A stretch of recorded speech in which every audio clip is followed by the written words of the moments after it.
Një të ndër në vlerë rreth 400.000 euro për blerjen e 5 kamioneve dhe një autofshese. Dyshohet se ka qenë shkaku i arrestimit të 2 personave në një rast keqpërdorimi në prokurimin publik. Me urdhër të Prokurisë Speciale të Republikës së Kosovës, të hënën në mëngjes janë arrestuar Arber Gashi, shefi njësisë në Prizren i ndërmarrjes publike e Korregjoni, dhe Ragip Zejna, pronari i kompanisë private Dielli.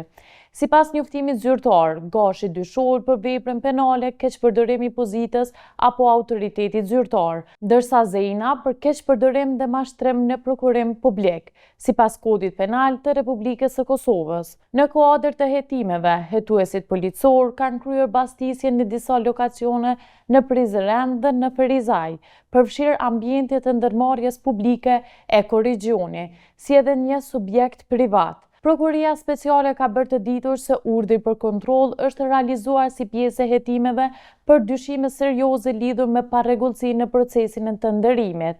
Gjatë zbatimit të urdhrit, autoritetet kanë sekuestruar prova materiale, përfshirë një pushkë automatike të tipit AK-47 dhe paratë të gatshme të cilat pritet të shërbejnë si dëshmi në procedurën penale. Prokuria Speciale dhe Policia e Kosovës kanë ritheksuar se mbeten të përkushtuara në luftim kundër korrupsionit dhe keqpërdorimit të fondeve publike.